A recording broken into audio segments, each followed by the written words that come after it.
Esther é um livro que conta a história de uma mulher simples que se transformou em rainha. Parece um conto de fadas. Ela conta a história de Mardoqueu. Em outras traduções, aparece como Mordecai. Mas ela conta a história de dois primos. As pessoas sempre imaginaram que Mardoqueu fosse tio de Esther. Mas Mardoqueu é primo de Esther. É um primo mais velho. Os pais de Esther morreram. E Mardoqueu assume a guarda de Esther desde muito pequena. E, nesse contexto, esse livro, essa história, acontece a partir das potências mundiais. A Bíblia é contada na perspectiva das potências mundiais. Egito, Babilônia, Assíria, Pérsia. A última parada antes de Roma é a Pérsia. Foi a última grande potência que se levantou, foi a Pérsia. E logo, em seguida chega Roma, e Roma é contemporânea de Jesus Cristo, e para nós é muito familiar. O povo judeu residia nas fronteiras do poder de um rei chamado Xerxes. Em algumas versões, o nome dele é Assuero. Ele tomava, o seu poder se estendia desde a Índia até a Etiópia. E ele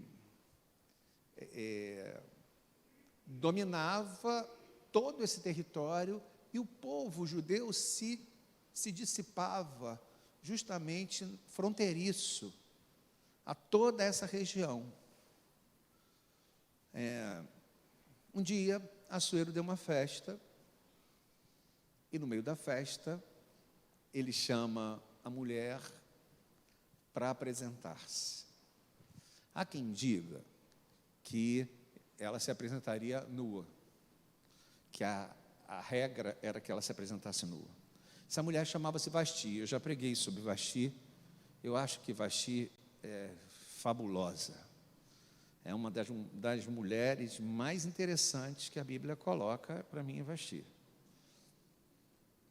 E ela, quando o rei está bêbado, e os amigos dele estão bêbados, ele manda chamar a rainha para se apresentar. Diz a tradição que ela chega só de coroa. E ainda diz a tradição que nesse tempo Vasti estava grávida. Não obstante isso tudo, Vasti não aceita. Não aceita se apresentar diante do rei. Ela simplesmente desobedece o rei.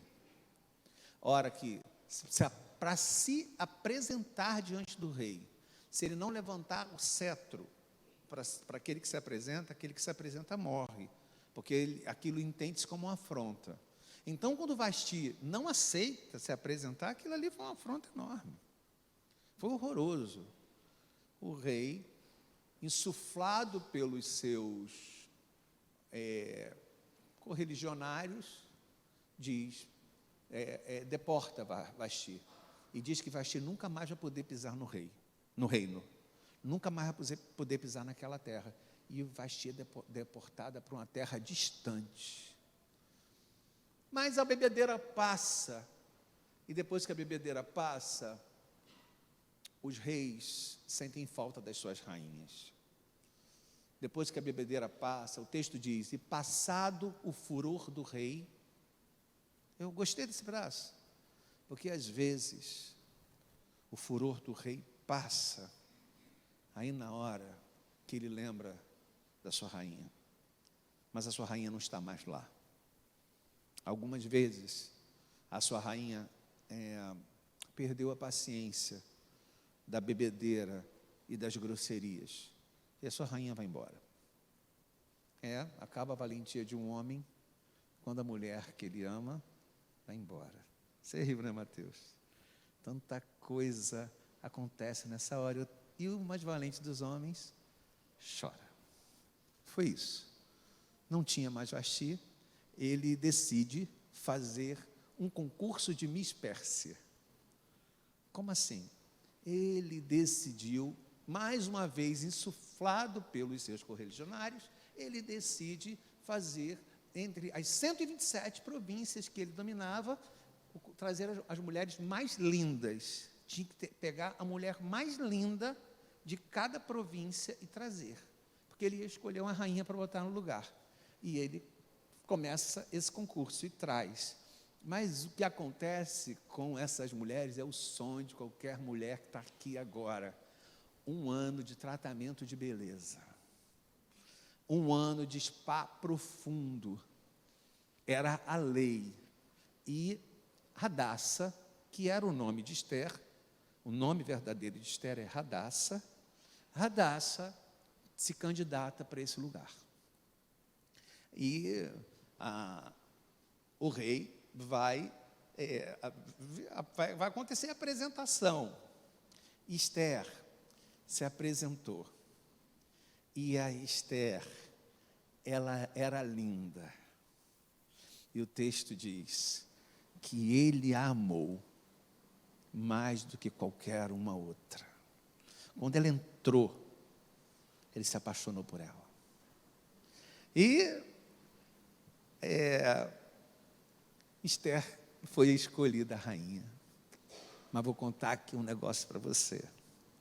Ela não contou a sua origem. Ela não disse que era do povo judeu. Mas se apresenta, ganha o lugar da rainha e ganha a coroa. Agora entra em cena o vilão da história, Amã. Amã era um dos guerreiros do rei. Só que Amã tinha tido tantas vitórias que cada vez que Amã se aproximava, as pessoas se prostravam. Era coisa de Amã passar e as pessoas se prostrarem. E, numa dessas passagens, para a chegada até o reino, Amã passa na frente de um sujeito, chamado Mardoqueu ou Mordecai. Na frente de Mordecai. Mordecai se curva? Não. Amã enlouquece. Amã fala assim: quem é esse? Quem é esse que não se curvou? Quem é esse que teve a ousadia de não se curvar perante mim? Aí disseram para ele: Amã, quem não se curvou perante você foi Mordecai, ou Mardoqueu. Ele é do grupo dos judeus. Eles não seguem as nossas leis. Mas Amã ficou tão furioso, capítulo 3, verso 5. Amã se encheu de furor e decidiu que Mardoqueu morreria. Mardoqueu morreria e morreria também com ele seu povo, que apoiava os seus hábitos. E convenceu ao rei: meu senhor, há um povo que não segue os teus hábitos, que não te reconhece como Senhor. Te trarei um grande valor em prata e em ouro, se o Senhor me der autoridade a acabar com esse povo. Aí o rei falou para ele assim: está contigo, pode trazer, faz o que quiser com esse povo. Capítulo 3, verso 11. Mardoqueu manda um recado para Esther, e diz assim: Esther, a casa caiu. O Amã decidiu que nosso povo vai morrer. Ele já não tinha bom relacionamento comigo, aproveitou esse bom relacionamento comigo para me fazer sofrer, não só acabando comigo, mas com toda a minha casa. Isso significa que ele se apoiou no rei e conseguiu que uma lei acontecesse, que em determinado dia de Suzã, o povo mataria todos os judeus. Esther ouve aquela história e vive uma crise, porque ela disse para Mardoqueu, ela também manda em recado: meu querido, eu não posso me apresentar na frente do rei. O rei não me chamou. O rei normalmente convidava ou para festas ou para sexo. O rei não me chamou. Eu não posso me apresentar na frente do rei. Aquele que se apresenta na frente do rei, o que acontecia? morreria. E Mardoqueu responde para ela, né, que agora nós vamos ler juntos, vamos lá. Vamos ler todos juntos. Porque se de todo, vamos ler juntos, vamos lá, todos juntos. Porque se de todos se calares agora, de outra parte se levantará para os judeus. Pode ir à frente, por favor. Socorro e livramento. Mas tu, da casa de teu pai, perecereis. E quem sabe, se para essa conjuntura como esta, é que foste levantada a rainha. A outra versão diz assim, e quem sabe, se não foi para esse momento que foste levada ao reino. Em outra versão, e quem sabe, se não foi por essa razão que foste levada à rainha da Pérsia. Então, Esther ficou mexida com tudo aquilo que Mardoqueu falou e se pintou para a guerra, né? Imagina uma mulher pintada para a guerra. Como é que uma mulher se pinta para a guerra? Linda. Esther bota as roupas reais e se apresenta diante do rei. É tanta poesia no livro que eu quero que você chegue hoje e leia o livro de Esther. E o rei estende para ela o cetro. E ela pega na outra ponta do cetro e ele diz assim para ela, me pede o que tu quiser, até metade do meu reino é teu. Imagina que flerte entre os dois, que cena. Me pede o que tu quiser, até metade do meu reino é teu. A Esther fala assim, eu quero um jantar. Eu quero jantar contigo, meu rei, e com Amã. Convida Amã para o jantar. Amã recebe o convite. Amã fica tão bobo que ele vai todo trabalhado no linho e vai ao encontro de Esther. No meio do caminho, quem ele encontra? Mardoqueu. De novo Mordecai, o próprio. E Mordecai, de novo, não se curva para ele. Ele falou assim para ele, vou te dizer um negócio. Vou mandar construir uma cerca de 28 metros e meio, 50 côvados, 28 metros e meio, vou botar lá no centro da cidade, e você vai ficar lá pendurado, vai ser enforcado em grande estilo, para a tua família ver, no centro da cidade, mas eu não quero gastar minha energia com isso não, que eu estou indo jantar com o rei. E ele foi jantar com o rei, quem estava lá, pintado para a guerra? Esther. Quando ele chega para conversar com o rei olha para ela de novo, linda, linda, e diz assim para ela, o que tu quer? Fala, minha rainha, o que tu quer? Eu te dou a metade do meu reino, o que você quer? Faz o teu pedido. Aí ela fala o seguinte, eu quero viver.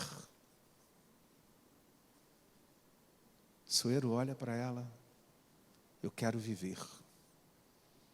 Eu quero continuar viva, porque uma pessoa decidiu que eu vou morrer, e decidiu que a minha família toda vai morrer, e o meu povo vai morrer. Assuero enche de ódio e fala, quem é essa pessoa? Ela fala, é Amã. Gente, Amã não sabia que Esther era judia. E Assuero manda enforcar Amã no centro da cidade, na forca que ele tinha idealizado para Mardoqueu. Mas tem um problema.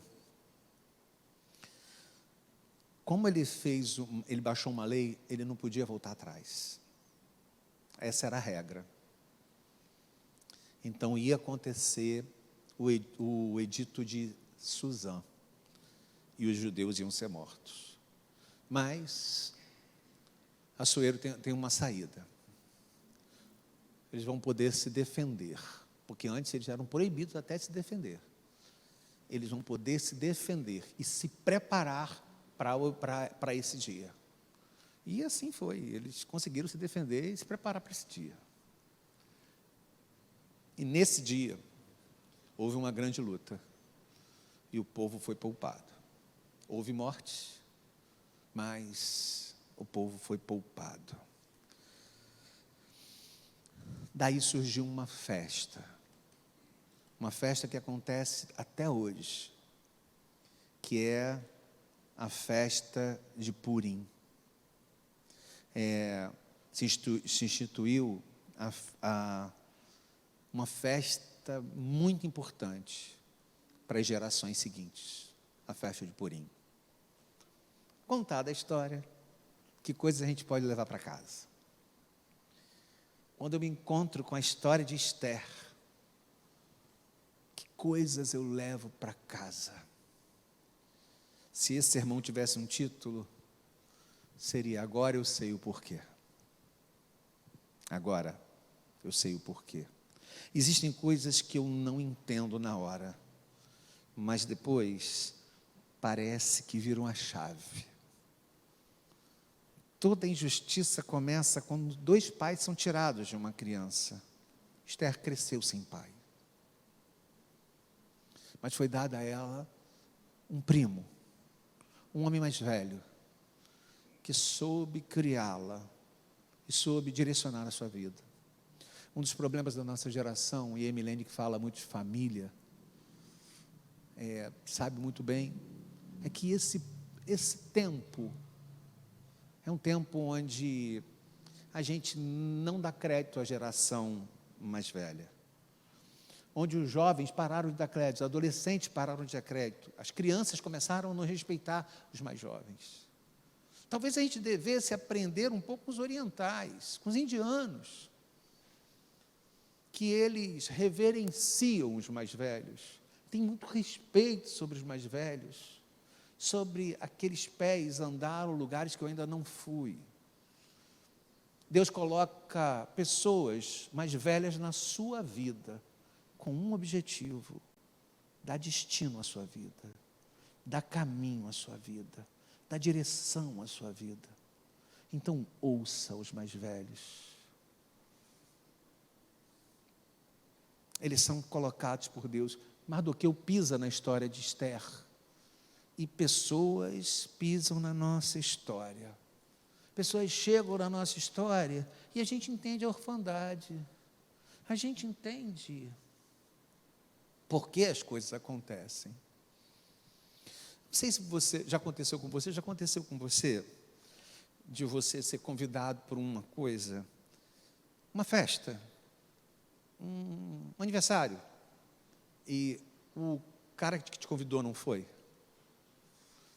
Já aconteceu essa desgraça com você? Você foi convidado para uma festa e o cara que te convidou não foi. Eu, como sou pastor, ouço muitas histórias. Então, uma amiga minha contou uma história que ela foi chamada para uma festa, e uma festa em lugar caro. Sabe aquelas festas que a gente faz em lugar caro? E cada um paga o seu. Sabe como é que é? Aí, quando chegou lá, não tinha ninguém conhecido. Ela chegou com um namorado, ninguém conhecido, lugar caro, e aniversariante não foi. Gente, não dá ódio num negócio desse? Ou só eu que fico? Wander, Deus jamais vai te chamar para um lugar onde Ele não está. Deus jamais vai te levar para um lugar onde Ele te chama, onde Ele te convida, onde Ele te direciona e Ele não vai estar. Deus jamais vai fazer isso com você.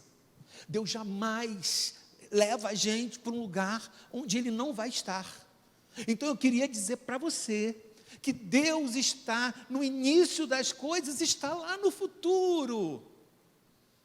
A gente tem a tolice de não acreditar nisso, Gente, porque Deus me botou nessa roubada, igual essa mulher que chega no aniversário e tem a sensação de que ela está numa roubada tremenda, e Deus não te botou em roubada, Deus não te botou na situação, muito pelo contrário, eu quero dizer para você, Deus jamais te chama para uma festa e não vai estar lá.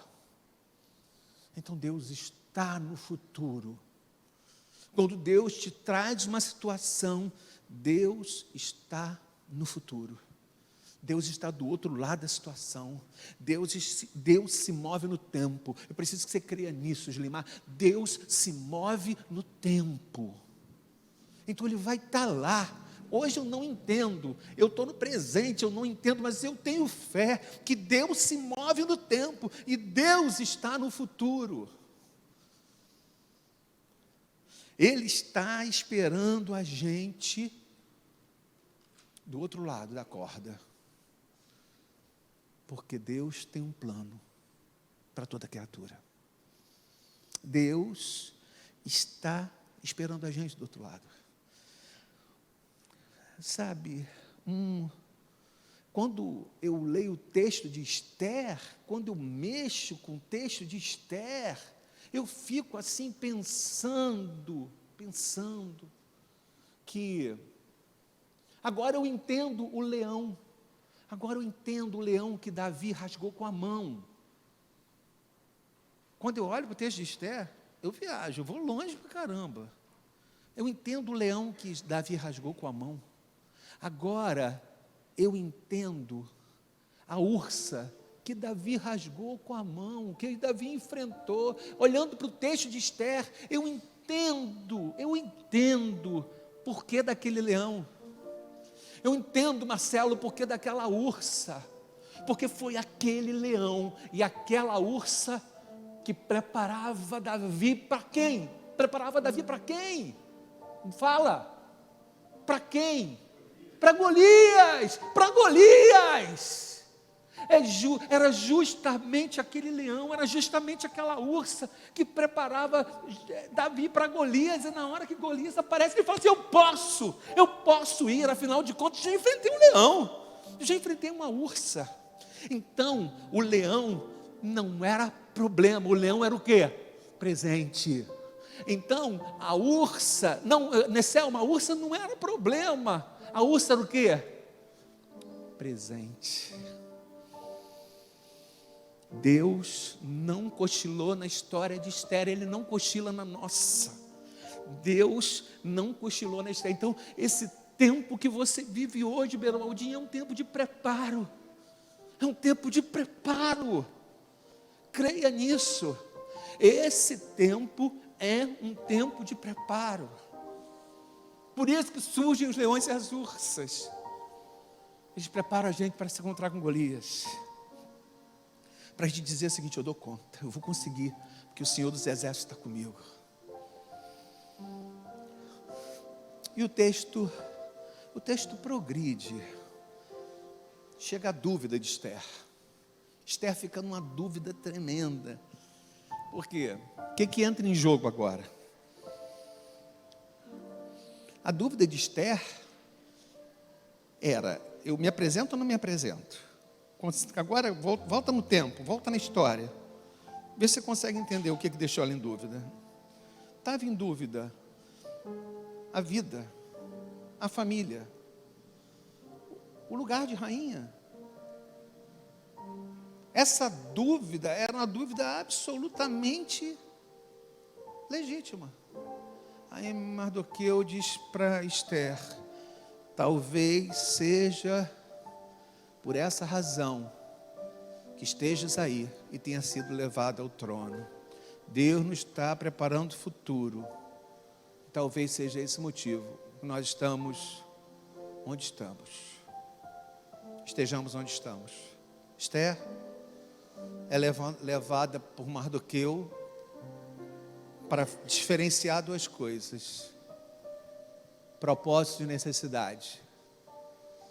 Lembra essas duas palavras? Propósito e necessidade. Mardoqueu conversa com Esther e diz para Esther assim: você tem uma coisa para fazer.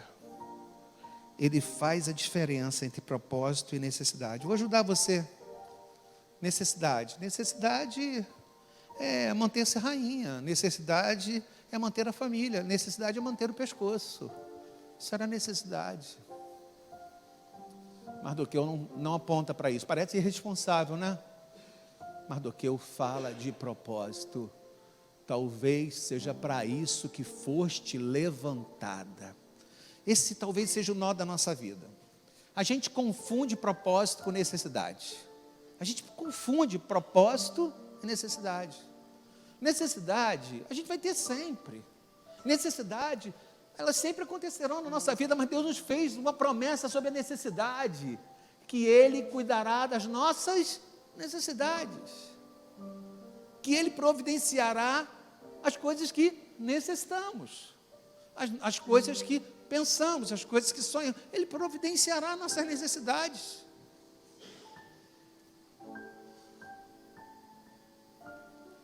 Mas Mardoqueu chama Esther para o propósito.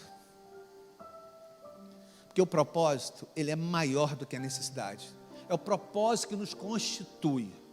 É o propósito que faz a gente ser o que a gente é. As necessidades, elas orbitam, mudam. Às vezes a gente tem mais necessidade de uma coisa, mas depois a gente nem tem tanta necessidade dessas coisas. Mas o propósito, ele é firme.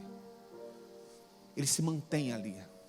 E Mardoqueu traz Esther para esse lugar. Então eu queria trazer você também para esse lugar. Não confunda, não viva uma vida como se o seu propósito fosse suprir as necessidades, porque não é isso. As necessidades são supridas por Deus. O seu propósito, ele é cumprido por você com a ajuda de Deus. Então, siga no seu propósito, siga no seu caminho, siga naquilo que Deus te chamou para ser, siga naquilo que Deus te chamou para fazer, siga nessa direção. Não viva o tempo todo só pensando em dinheiro, em mudar de posição, em mudar de status. A gente vive o tempo todo com dois pêndulos. O pêndulo da proteção. Não, eu quero isso para me proteger. Eu quero isso para ter melhor condição. E o pêndulo da superação. Eu quero mais, eu quero mais, eu quero mais, eu quero mais. Eu sempre tento me superar. Eu busco esse pêndulo da superação. E Deus está te chamando para propósito. A conversa de Mardoqueu com Esther é a seguinte: minha filha, você tem um propósito, foi para isso que tu foi levantada ao lugar de rainha. Esse é o teu propósito. O propósito é lutar pelo teu povo. O que te constitui é a fé que Deus colocou dentro do teu coração. Esse é o teu propósito. Quantas necessidades, confia em Deus. E o recado é para você, cara. Confia em Deus, confia em Deus. Deus dará conta das suas necessidades, mas o que você não pode é sonegar seus propósitos, porque foi para isso que foste chamada.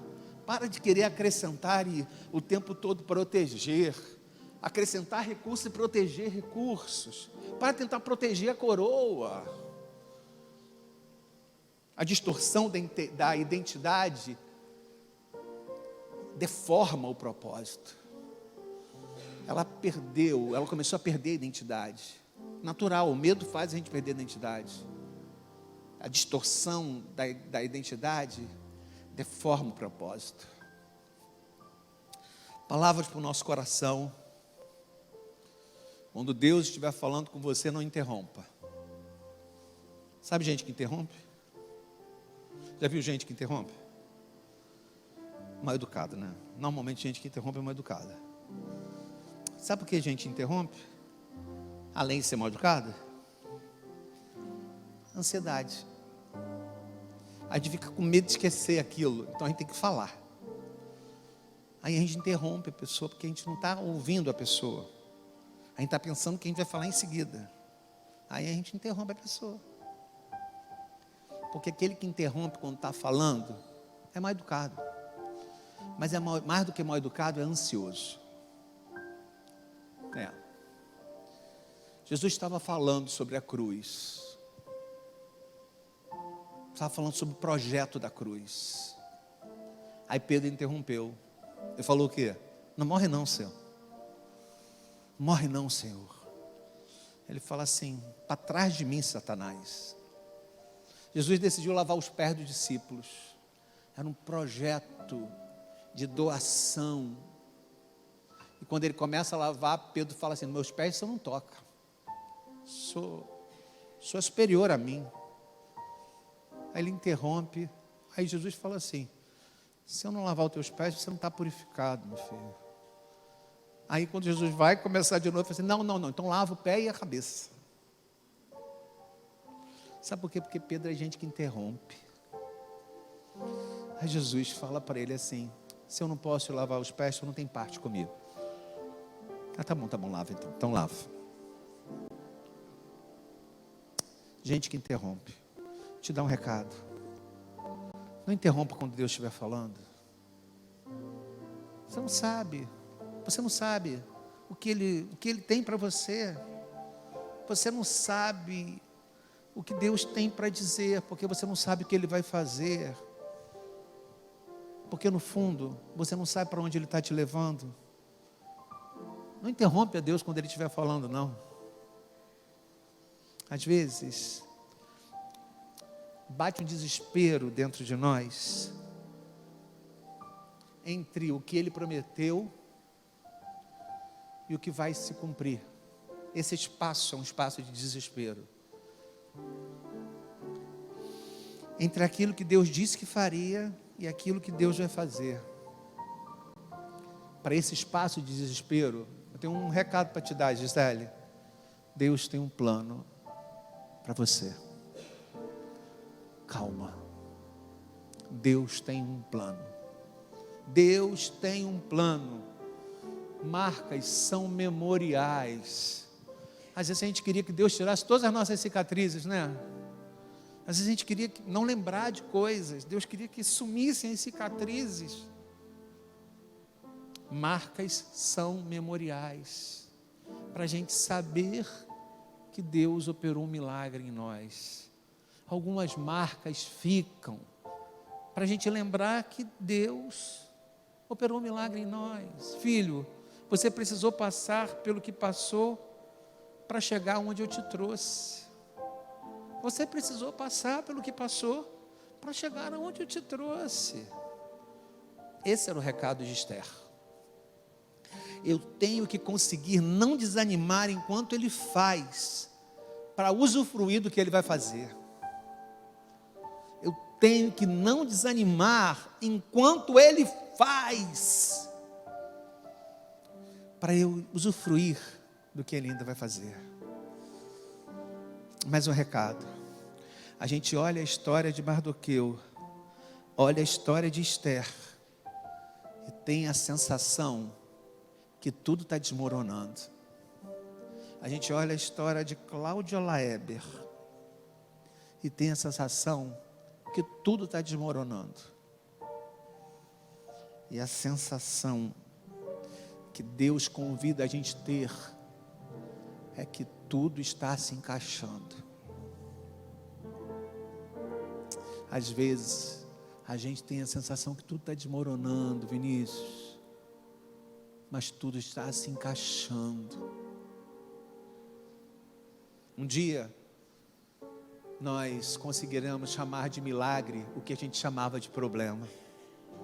Um dia a gente há de conseguir chamar de milagre aquilo que a gente chamou de problema. Aí eu vou entender o porquê.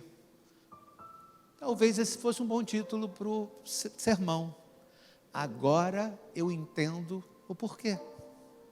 Agora eu entendo o porquê das lutas, das muralhas, dos gigantes, das fornalhas, das tempestades, dos leões, das ursas, das lepras. Porque a gente não convive bem com as coisas, porque a gente não entende bem os porquês. Então a gente precisa se levantar essa noite da igreja, essa noite do banco, dizendo: Deus tem um plano para toda criatura. Deus tem um plano para mim, Deus tem um motivo para mim, Deus tem uma razão para isso. Osnick atravessou agora um momento difícil na vida. Deus tem um plano para toda criatura. Deus tem um plano para mim. Aquilo que a gente jamais podia imaginar é que Amã pudesse virar presente.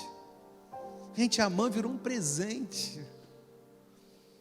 Porque a festa de Purim é a festa mais alegre dos judeus. Eu li um comentário no dados da Confederação Israelita do Brasil. A festa de Purim é a mais alegre dos judeus. Sabe qual é a festa de Purim? Aquela que conta a história da vitória do povo judeu sobre os persas. E sabe o que eles comem na festa de Purim? Uma espécie de uma esfirra. Ele come muita coisa. Eles mandam presentes uns para os outros, é uma coisa linda. Mas ele come uma esfirra recheada de uvas e nozes. Não sei como é que é essa combinação, Vera. Uma esfirra recheada de uvas e nozes. Sabe como é que é o nome da esfirra? Orelha de Amã. É um nome, é sério. Ele é uma prática. Porque até hoje a festa de Purim acontece. Quem diria que Amã poderia virar um presente? Quem diria que Amã poderia virar um presente? Às vezes, nossos problemas se transformam em assunto. Às vezes, nossos problemas se transformam em assunto. Meu sogro tinha na casa dele uma mesa redonda, o tampo redondo, e elas 5 sentavam em volta, a mulher, e elas 5 sentavam em volta. E lá ele contava os problemas. E lá ele via problemas virarem assuntos, problemas virarem ação de graça, problemas virarem milagres. Eu desejo para a tua vida que você sente a sua mesa com a sua família e o que eram problemas para você dividir com a sua família se transforme em assunto. Eu desejo para a sua vida que os problemas que você senta e conversa com a sua família sejam relatos de milagres.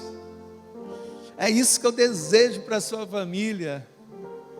Não há desperdício no reino de Deus. Repita comigo. Não há desperdício no reino de Deus. Mais uma vez. Não há desperdício no reino de Deus. Não há desperdício no reino de Deus. Então o que você está passando não é à toa. Tem uma razão. Por quê? Porque não há desperdício no reino de Deus. Nada que Esther viveu foi um desperdício. Nada que Mardoqueu viveu foi um desperdício. Nada que os seus anos passaram, que os dias passaram foram desperdícios. Porque não há desperdício no reino de Deus. Não há desperdício no reino de Deus. Não há aquela coisa de eu não precisava ter passado por isso. Precisava sim. Você precisava ter passado por isso. Porque não há desperdício no reino de Deus. Tudo tem uma razão de ser. Tudo não acontece por acaso, Esther. As coisas não acontecem por acaso, porque Deus tem um plano para toda criatura. Deus tem um plano para você, então as coisas não acontecem por acaso, porque não há desperdício no reino de Deus. Depois de tudo arrumado, Mateus, depois de tudo arrumado é fácil. A gente dizia assim, ó, foi por isso. É fácil, né? É fácil. Verdade, agora é fácil dizer, é verdade. Esther, difícil é quando as coisas importantes estão em jogo. Difícil é a gente parar e pensar. Quando as coisas importantes estão em jogo, não espere a conclusão das coisas para entender que havia um plano. Não espere a conclusão das coisas para entender que havia um plano. Não espere a conclusão das coisas para dizer, não espere a conclusão das coisas para entender que havia um plano. Confia em Deus, porque Deus tem realmente um plano. Confie em Deus, confie em Deus. Conclusão. Mesmo sem entender, eu continuarei crendo. Deus tem um plano. Mesmo sem entender, eu vou obedecer. Deus tem um plano. Siga para onde Deus chama. Rompa com ciclos de destruição e cumpra o seu propósito. Não faça nada até que Deus dê direção, mas quando Ele der a direção, não para. Não faça nada sem que Deus dê direção, mas quando Ele der a direção, não para. Chega de antecipar estações. O fato de Deus ter dado uma direção não significa que vai ser agora. Chega de tentar antecipar estações. O fato de Deus ter te dado direção não significa que é agora. Filho, a mim cabe o bem e a você o permanecer. Não desanime. Filho, a mim cabe o bem e a você o permanecer.